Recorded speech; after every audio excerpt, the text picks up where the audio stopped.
Who's doing the invocation?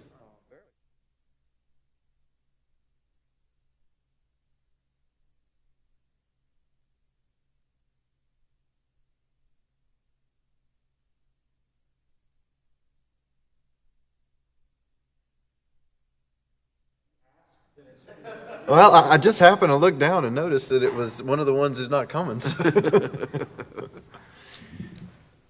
All right, well, it'll be brief. The comment section will be brief.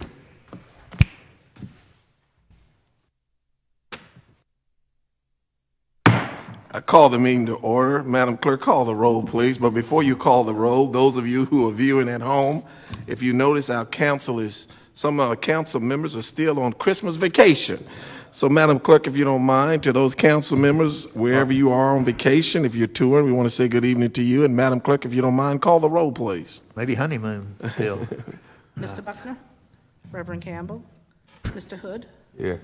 Mayor Jones, Here. Mr. Mayo, Vice Mayor Miller, Here. Mr. Saunders, Here. Mr. Vogler, Here. Mr. Whittle. We'll have our invocation by Councilman Vogler, followed by a pledge of allegiance. If everybody would please stand. Hold it down for the whole side over here. Let us pray. Lord, thank you for allowing us to meet safely here tonight and for allowing all of our citizens to be safe during yesterday's wintry weather. And as we're coming out of a beautiful holiday season of Christmas and New Year's, and as we enter this new year, Lord, continue to watch over us and bless this great city. Amen. Pledge allegiance to the flag of the United States of America and to the republic for which it stands, one nation, under God, indivisible, with liberty and justice for all. Again, good evening to those of you who are here in the chambers and to those of you who are watching at home. As stated previously, some of our council members are on vacation. But I'd like to just pause for a second. Those of you who may not understand RIFA, Councilman Sherman Saunders, it's a relationship that the City Council has with Pittsylvania County. And 2021 year in review, I'm sure you all may have seen a copy of this, but I just want to pause and say to our chairperson for RIFA, Councilman Sherman Saunders, and all the work that he has done as the chairperson for RIFA, for the year in review, thank you so much for all your hard work and how you come back and report back to council and keep council informed. We just want to applaud you tonight and say thank you so much for a great year last year. Thank you, Mr. Mayor, and thank all of council and staff. Thank you, sir. And also our deputy city manager is not here, but we want to say congratulations to his beautiful bride, Miss Moon Riddle. She's now to the executive board of Virginia Municipal League. Right. And to Earl, if you're watching, to your wife, your bride, councilwoman, we want to say congratulations to you as well. Communications from visitors. Any person desire to speak on any item that's not on the agenda may come forward at this time. Any person who desires to speak on any item that's not on the agenda may come forward at this time. Please state your name and your address for the record, and good evening to you, sir. Good afternoon. My name is Anthony Jones. Happy New Year. Happy New Year. My address is 1034 DeBrill Alley, Danville, Virginia, 24541. Cool. And I just wanted to share, I'm a believer of Jesus, and he gave me the idea, the vision. He's my Lord and Savior. He gave me the idea for the preacher to read all God's word at church, and I just go around, happily preaching the kingdom of heaven around town, and just like to share that idea with everybody today. And thanks for your time. Well, Anthony, this is a great way to start the new year off, sharing with us the word of God. And I so want to thank you so much for seeing you around town, and I thank you for all that you do. Happy New Year to you, and thank you for being here tonight. Thank you. Thank you. We're still in communication from visitors. Any person desire to speak on any item that's not on the agenda may come forward at this time. Under meeting minutes, council, what's your pleasure? Dr. Vice Mayor. Mayor, I would like to council consideration approval of the minutes from regular council meeting held December 7th, 2021. Second by Councilman Whittle. Discussion of the motion. Madam Clerk, if you would call the roll, please. Mr. Buckner, Reverend Campbell, Mr. Hood. Aye. Mayor Jones. Aye. Mr. Mayo, Vice Mayor Miller. Aye. Mr. Saunders. Aye. Mr. Vogler. Aye. Mr. Whittle. Under appointments, Dr. Miller. Yes, Mr. Mayor, I'd like for the council consideration appointments to the Danville, Pennsylvania Regional Industrial Facility Authority. A resolution reappointing Sherman M. Saunders as member of the Danville, Pennsylvania Regional Industrial Facility Authority. A resolution reappointing J. Lee Vogler Jr. as a member of the Danville, Pennsylvania Regional Industrial Facility Authority. And a resolution reappointing Gary P. Miller as an alternate member of the Danville, Pennsylvania Regional Industrial Facility Authority. Is there a second? Second by Councilman Hood. Discussion of the motion. Madam Clerk, if you call the roll, please. Reverend Campbell, Mr. Hood, Aye. Mayor Jones. Aye. Mr. Mayo, Vice Mayor Miller, Aye. Mr. Saunders, Aye. Aye. Mr. Vogler, Aye. Mr. Whittle. Aye. Mr. Buckner. Consideration of Mayor and council, thank you so much. Thank you all. Thank you all for serving. Thank you all. Consideration of a rezoning 125 Jefferson Avenue from NC Neighborhood Commercial to MR Multifamily Residential District. I open the public hearing. Anyone who would like to speak on this agenda item may come forward at this time. Anyone who would like to speak on this agenda item may come forward at this time. I close the public hearing. Councilman Saunders. Mayor, I approve the I motion that we approve the ordinance for zoning 125 Jefferson Avenue, parcel ID number 23123, from neighborhood commercial district to multi-family residential district. Second by Councilman Vogler. Discussion of the motion. Madam Clerk, if you would, call a roll, please. Aye. Mayor Jones. Aye. Mr. Mayo, Vice Mayor Miller, Aye. Mr. Saunders. Aye. Mr. Vogler, Aye. Mr. Whittle, Aye. Mr. Buckner, Reverend Campbell. Under item B, consideration of vacating a portion of an alley adjacent to 467 West Main Street. I open the public hearing. Anyone who would like to speak on this agenda item may come forward at this time. Please state your name and your address for the record. Good evening to you, ma'am. Let me see. My name is Isabel Julian. I live at 467 West Main Street. I'd like to thank everybody for taking the time to consider my request, and I'm available for any questions if anybody has any. Any questions? There are none. Thank you so much for being here tonight. We're still in public hearing. Anyone else would like to speak on this agenda item may come forward at this time. Anyone else would like to speak on this agenda item may come forward at this time. I close the public hearing. Councilman Vogler. Yes, Mayor, I move we adopt an ordinance vacating approximately 952 square feet of public right-of-way adjacent to 467 West Main Street. Is there a second? Second by Vice Mayor. Discussion of the motion. Madam Clerk, call the roll, please. Mayor Jones. Aye. Mr. Mayo, Vice Mayor Miller, Aye. Mr. Saunders. Aye. Mr. Vogler, Aye. Mr. Whittle, Mr. Buckner, Reverend Campbell, Mr. Hood. Aye. Consideration of vacating a right-of-way adjacent to 200 Old US 29 Highway. I open the public hearing. Anyone who would like to speak on this agenda item may come forward at this time. Please state your name and address for the record. Good evening to you, sir. Good evening, everybody. My name is Ryan Gatewood. I work for L&D Professionals at 110 Exchange Street, Suite B, Danville, Virginia. I am the engineer for the project, and I'm representing High and Dry Storage. They are requesting this vacation due to they own both pieces of property on either side of it, and the existing right-of-way bisects the two property. They wish to combine those two and include the right-of-way and utilize that old roadbed as their entrance to their property. Thank you so much. Any questions? Thank you so much for being here tonight. Thank you. We're still in public hearing. Anyone else would like to speak on this agenda item may come forward this time. Anyone else would like to speak on this agenda item may come forward this time. I close the public hearing. Councilman Saunders. Mr. Mayor, I approve an ordinance vacating approximately 0.464 acres of public right-of-way adjacent to 200 Old US 29 Highway. Second by Councilman Whittle. Discussion of the motion. Madam Clerk, if you would, call the roll, please. Mr. Mayo, Vice Mayor Miller. Aye. Mr. Saunders. Aye. Mr. Vogler. Aye. Mr. Whittle. Aye. Mr. Buckner, Reverend Campbell, Mr. Hood, Aye. Mayor Jones. Aye. Consideration of amending the fiscal year 2022 budget appropriation ordinance to grant funds from the Department of Housing and Urban Development from Healthy Homes and a local match for a total appropriation of $1,634,769,000. Council, what's your pleasure? Councilman Vogler. Yes, Mayor, I move we adopt an ordinance amending the fiscal year 2022 budget appropriation ordinance to provide for grants from the U.S. Department of Housing and Urban Development Office of Lead Hazard Control and Healthy Homes and an aggregate amount of $1,634,769 and a local share in the amount of $145,231 to be provided by unspent CDBG funds for a total appropriation of $1,780,000 and appropriating the same. First reading. Second by Councilman Saunders. Discussion on the motion, Councilman Whittle. Who do I address this to, really? Okay.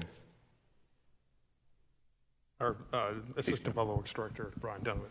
Oh, no, I'm sorry. This one's mine. Yes. Yes. The 143,000, I understood that, but do any homes in Danville qualify for this that or have lead abatement to be done? They will. We're going to use the funding to assess 100 homes, and then hopefully after we do the assessment, not all 100 will have lead. We're anticipating fixing approximately 83 of them with this first round. We've been applying for this grant for a number of years. Now that we're successful, it's anticipated that we will be able to get future funding to continue to do additional houses. We believe there are more than 100 houses in the city that suffer from lead. This is just a start for us to generate that program. We're kind of patterning after the program that's in Roanoke, and Roanoke is in their 5th phase of funding now, and I believe they're into 300-400 homes, and it's just continuing to go up from there. So this is just kind of a start for us. Again, it's the first phase of it. And how is it applied?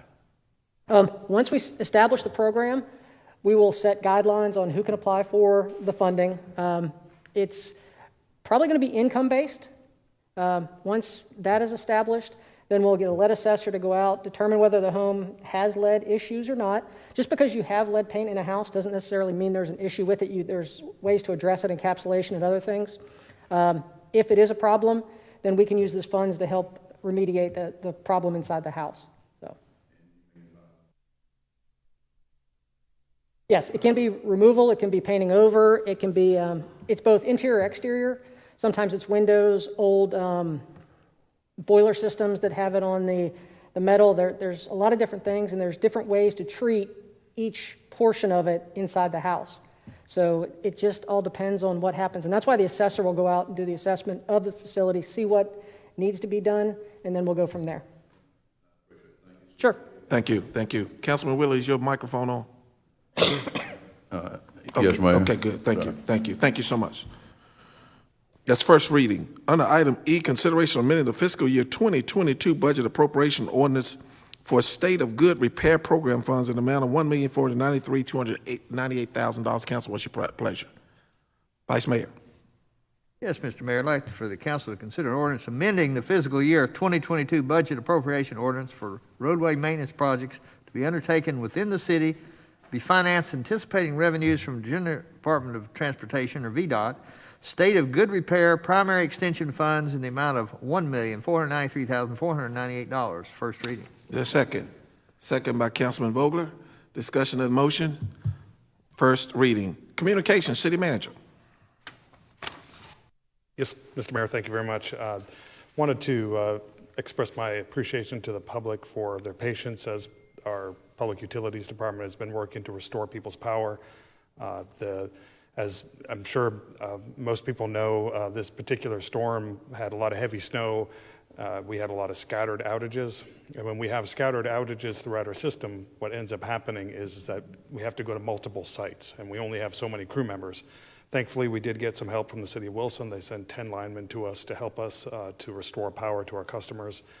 We've been working really 24/7 since the event, and since it's been safe to work to get people restored. I heard from the utility director just before the meeting. He said we're under 100 customers that are currently without power in our system. We do anticipate that everybody should be restored this evening. Hopefully there will be no hiccups in that.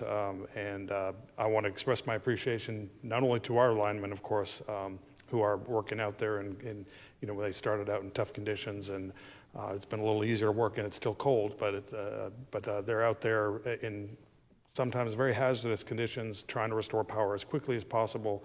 It's our intent whenever we do this kind of work to do it as safely as possible, and that requires them working only a certain number of hours in a day, and then practicing safe practices throughout their event so that they're not putting themselves or their coworkers in danger. But I'm pleased with the response. I know that not everybody has got their power back, and I know that can be very frustrating to people as they're waiting. I'm hearing that neighboring utilities in the area have experienced many more customers that are without power and maybe not have the ability to get power back as quickly as we can here in the city. So I am proud of the fact that our workers work as hard as they can to get people back up and running, but do understand the frustration of our customers who are dealing with that. Councilman Vogler? Yeah, Ken, thank you for bringing that up, and I too want to thank all the linemen and the folks who are out there working hard to get the power back on. And you know, I've seen in my experience living somewhere else, and heard this from others too, that when we do have power outages, I think the time to get them back up, I think we do as well or better than a lot of other places, and that's a credit to the folks who are out there and the elements making that happen. One thing I did want to ask about though is, and I do hear this a lot, the reporting of the outages and the process and the things we have in place for folks to do that. I know we still have the phone number, and then also the last 5 years or so, I guess we've had the website where people can do it. And I remember when we didn't even used to have the website, and I'm glad that that was implemented. And there's the outage map too, but from what I've noticed in my own experience and heard this from folks too, is that that website doesn't work properly a lot of the time. That outage map doesn't work a whole lot of the time. And then folks also have a hard time getting through on the phone number. I just wonder, when was the last time we evaluated upgrading that system or looking for ways to improve that process for folks to report power outages, to see where other outages are? I've seen some other examples of utilities and things that they've gotten in place. Technology continues to get better, and so it's you know, it's improved a lot just in the last 5 or 6 years. I just wonder, is that something that we could look at to improve that part of the process for our citizens, so that when they have an outage, it's easier for them to report it, and then also they can kind of get a better idea of how many other outages are around them. But again, I think the folks on the ground are doing a tremendous job. So coincidentally, the outage map had been out technically for a few weeks, and I spoke to the IT director about it the day of when people started losing, you know, when the snow came. That was, you know, and there was an update rolled out in the midst of it. So as I was talking to her, she said within the next few minutes, the new outage map should be up and running. Now, I didn't follow up and find out how well it's working compared to the previous version, but it might be better than it was. But we'll certainly keep an eye on that. And it does seem like, I don't know if it's Murphy's Law or whatever, but it seems like every time there's a big outage, it's the same time that our outage map is having issues. And, Yeah. But hopefully it's better now. We'll keep track of that. As far as the reporting is concerned, you know, if there's anything that we can do to improve the way that happens, we'll certainly do that. When there's a lot of outages and it's scattered throughout the city and we have hundreds of maybe thousands, it's sometimes hard for people to get through. Totally understandable. You know, there's a certain amount of volume that we can handle at any specific time because there's only a certain number of people that can answer the phone.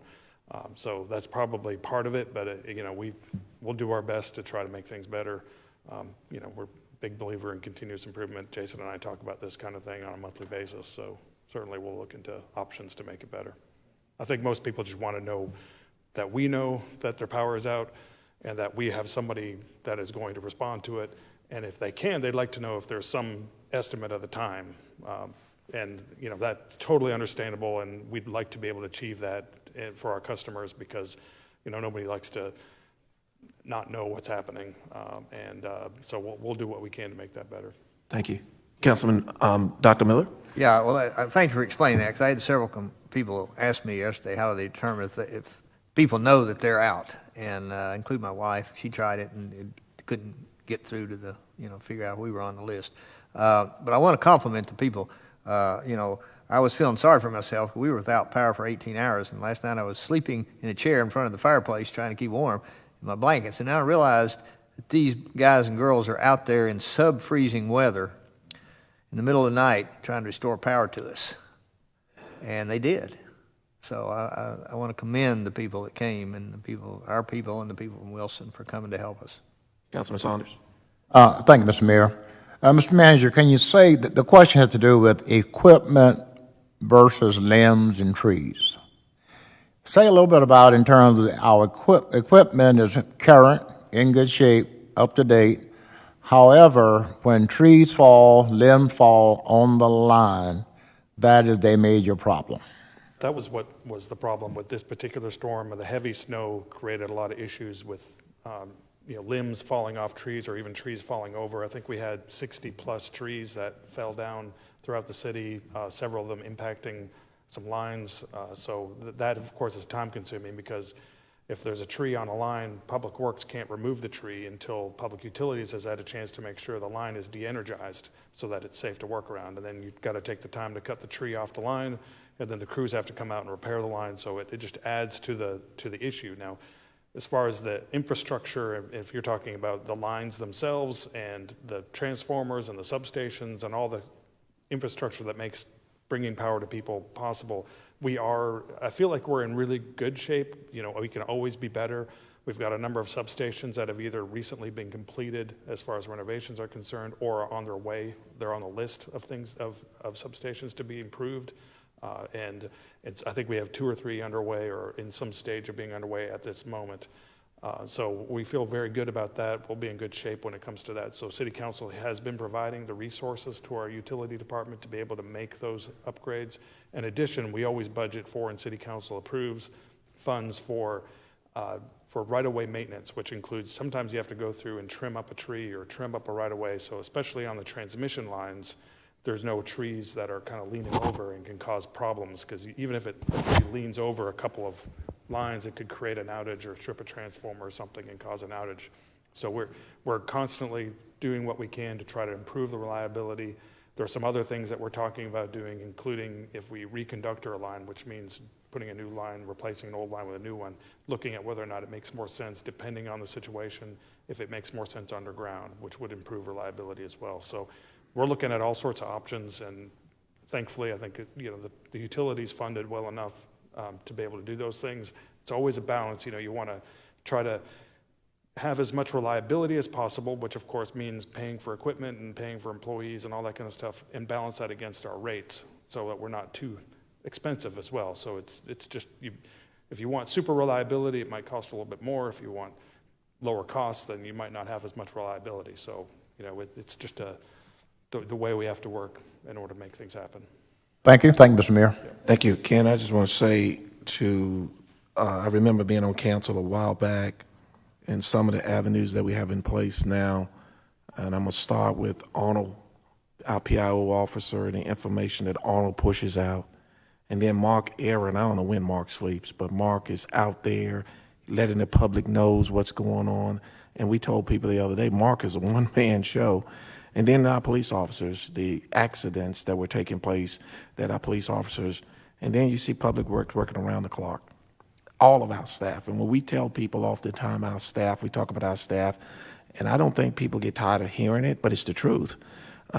And so the team is absolutely phenomenal. This snow, it was predicted different things, and the way it hit so hard. But even to our citizens, I get more calls when power go out, and the people are so, and you know this because I pass them on to you and Earl, they're so kind, they're so cordial, they're so polite, and they understand. And I think the reason for that is because our staff, so as much information as we can continue to get out there when we have these circumstances and situations, it means so much to the public. And I appreciate what you're doing, but it means so much to have both Arnold and Mark giving that information continuously. And they're out there driving. I don't know what they're driving in, but it may be time to upgrade their vehicles. But thank you so much for all the staff does. Thank you. Make a good point with the information coming out. I hope that, of course, people who are watching right now probably already have this information. They already know where River City TV is. But if you have friends or neighbors or whoever is wanting to get information about what's happening in the city, I encourage them to look for, sign up for alerts. You'll get that information. As soon as we know it, we'll send it out to people. You can find out how many outages there are, where they are, when things like that. The basic status updates for any kind of emergency that's going on throughout the community. So if you're sign up, you can go to our website. I think it's at the top of the page at danvilleva.gov. You can click on it, and you can click on alerts, and you can sign up for alerts for all sorts of things that are happening in the city, and you can learn about anything that's going on. But if you are only concerned about emergency type situations, then you can narrow it down to just that, and then we'll send you a text message or an email, and you can be up to date as soon as everybody else is up to date. I would encourage businesses because it helps a lot with businesses knowing in advance what's going on, especially with what Arnold sends out. You know, he gives the reports about the weather and everything else because it's huge. You know way in advance, and you know what to tell your staff. 2-hour delay, don't come to work tomorrow. But they've done a great job. And I appreciate you mentioning that. I will mention as well Public Works, as we're not immune to the turnover that people are experiencing in their workplaces. You know, we got a lot of folks that are new working in Public Works that have, you know, are learning how to use a snowplow for the first time. So we were, you know, somewhat fortunate that this was not a major snowstorm with several inches or feet of snow. So they got to learn a little bit about how to plow, and you know, this will prepare them for the next one. So Well, they did a glad- good job today, or the past couple of days. Well, I'm glad you cleared that up because I was wondering who was driving the truck on my street. I'm just kidding. Great job. Well, Thank yeah, you, please kid. have patience. They are learning, but they're, you know, we're working on getting them as good. I appreciate as it. Thank you. possible. Great report. Thank you. Ken, I City got a Attorney. I'm sorry. So we reciprocate with other electrical companies when we have a power outage. I saw, and I guess it was who we worked with this time. Their trucks were staged on down on Industrial, and so they have tragic things happen in their areas too that we can help them or they will help us. Yes, if we're available, you know, that's certainly something that we can do. And in this case, for our storm event, this time the city of Wilson sent 10 linemen to help us out, which was. Is your mic on, Ken? Your mic on? Oh, it's on, but it's Okay. not, I'm not talking into it. I don't either. There you go. In this case, we had 10 linemen from the city of Wilson to help us out, and of course, if we're able to in a similar situation, we'd love to be able to reciprocate when that happens, if a similar situation. And so I agree with you. Most people just want to make sure that they're known. And of course, in one storm, you called my niece in Kentucky, and they were out for days. And what about if there was different people on different parts of the city could just text into one spot to let them know whether they have power every 6 hours or 10 hours? I don't know if there's a physical way to do that, maybe. System, the way it's supposed to work, when it does work, is you're supposed to be able to enter in your information and it reports it, and so we have a, you know, record of it. In addition to that, we actually have a system, we have smart meters which are supposed to understand when power isn't connected to the meter, which indicates that there's a power outage there as well. So we, in a lot of cases, we'll know that somebody is without power before they even know they're without power if they're not there. Now, if they're there, they'll know they're not without power, but if they're not at home, we'll know they're without power before them. And that's how, in most cases, it works. So, you know, it's always good to let us know just in case, because, I mean, there's, you know, technology has glitches on occasion. Well, I don't think your cell phones go down as quick as your other power would go down, which was my only point. And so at my farm, I would leave a regular answering machine with battery. I mean, not with batteries, but plugged in, so I could call. If it didn't pick up, I knew my power was down. Something simple, but maybe y'all can apply some of that. Thank you. Sure, thank you. Madison make a great point. That partnership that we have with Wilson in North Carolina and us being able to reciprocate when needed, that's huge. Thank you for that. Thank you, Madison. City Attorney? Just Happy New Year to everyone. Same to you, sir. City Clerk? Roll call, please. Vice Mayor Miller? Yeah, I've had several people in the last 2 or 3 weeks ask me, when are we going to start doing something at Schoolfield, when they start building? Well, I drove by there Saturday, and they're moving some serious dirt. So I'm telling people now, drive by yourself and see. It's exciting. They are moving a lot of dirt. My only question to the city manager, you know, people ask, when are we going to blow up the finishing building in a spectacular explosion? And I think there's a problem with that. Well, I don't know if they've made a decision on how they're going to take down that building that I'm aware of. And I know that they will be, but there's various methods for doing that. And the last I heard was that they have, you know, I think it was at an update here, they said they weren't aware of the method of the process. there's some abatement they've got to do, there's some hazardous materials they've got to remove first. Yeah, oh yeah, anytime you do any demolition work, you need to make sure you remove all the lead and asbestos. Probably is a all great deal in hazardous those, material, yeah. in those buildings. And But that anyway, is occurring, yes. The point is, drive by yourself, see what's going on. They're working. I talked with a former physician here, Franklin Maddox, who's a nephrologist for years, and he's moved away, and he's in a national organization that has statistics on dialysis patients. And he told me in the last 22 months, there's a predictable number of dialysis patients that will die over a year. And in the last 22 months, there's been 20,000 excess dialysis patients die from COVID. I mean, that's a staggering number, just in that population. My other comment on COVID is there's a myth that came when COVID first came out that if you got COVID, you were immune, your antibodies would protect you, and you didn't need to get the vaccine. Well, a study coming out of Yale and UNC, Chapel Hill, has dispelled that. Within as little as 3 months or as much as 15 months, you will lose all your antibodies from the COVID infection. And you can get COVID again and again and again. And a lady asked me today, she'd gotten her antibodies drawn, she had it about a year ago, and her antibodies were non-existent. And she said, how do you interpret that? And I said, get the vaccine. Even if you've had COVID, you need the vaccine. You need to be boosted. Your antibody protection is going to last a few months. So get the vaccine. Thank you. Thank you. Mr. Saunders?